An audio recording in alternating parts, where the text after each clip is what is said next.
कौमी assembly Hamas सरबराह Ismail Haniyeh के कत्ल के खिलाफ मुज़म्मती करारदाद मंजूर। करारदाद की मंजूरी के बाद ऐवान में इजहार ख्याल करते हुए वज़ीर आज़म शहबाज शरीफ ने कहा कि ये खुश आइंद है कि ये ऐवान इस्माइल हनिया की शहादत पर मुश्तरका तौर पर करारदाद लाया है। करारदाद की मंजूरी पर ऐवान और तमाम अरकान पार्लियामेंट का शुक्रगुजार हैं। शहबाज शरीफ ने कहा कि गजा में 9 माह से कत्ल आम जारी है। ख़वातीन और बच्चों समेत 40,000 से ज़ायद फ़लस्तीनियों को शहीद कर दिया गया, जबकि गजा में अस्पतालों, स्कूलों और मीडिया नुमाइंदों को निशाना बनाया गया।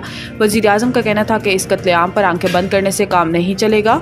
इस्माइल हनिया शहीद के कत्ल की शदीद मुज़म्मत करते हैं और इनके जुराइम पर सेहूनी रियासत को कटहरे में लाना होगा। वाज़ेह है कि फ़लस्तीन की मुज़ाहमती तंजीम हमास के सरबराह इस्माइल हनिया की शहादत पर फ़लस्तीनियों से इज़हार यकजहती के लिए आज मुल्क भर में यौम सोग मनाया जा रहा है। विफाकी काबीना का इलेक्शन एक्ट तरमीमी बिल कौमी असम्बली में लाने का फैसला। वज़ीर आज़म शहबाज शरीफ की ज़ेर सदारत विफाकी काबीना का इजलास हुआ, जिसमें एजेंडा जुज़वी तौर पर मंजूर कर लिया गया।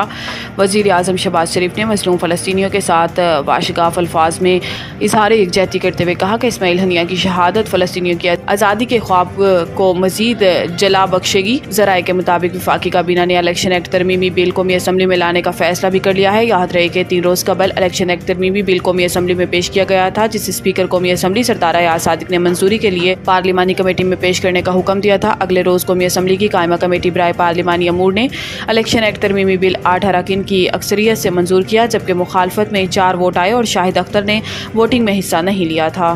तय हो गया है कि बिजली बिलों में कमी नहीं होनी। फवाद चौधरी लाहौर। साबिक विफाकी वजीर फवाद चौधरी ने कहा कि यह बात तय हो गई है कि बिजली के बिलों में कमी नहीं होनी। लाहौर की इंसदाद दहशतगर्दी अदालत के बाहर मीडिया से गुफ्तगू करते हुए फवाद चौधरी ने कहा कि हुकूमत बिजली, तेल और तनख्वाहदार तबकों पर टैक्स लगाकर पैसा कमा रही है। ये बात तय हो गई है कि बिजली के बिलों में कमी नहीं होनी। इन्होंने कहा कि अपोजिशन लीडर की नाअहली ये है कि 7 माह बाद भी अलग-अलग एहतजाज कर रहे हैं। अब तक अपोजिशन जमातें इकट्ठी नहीं होती, हुकूमत को कोई फर्क नहीं पड़ेगा। फवाद चौधरी का कहना था कि PTI के 25 लोग लापता हैं, मगर किसी को परवाह ही नहीं।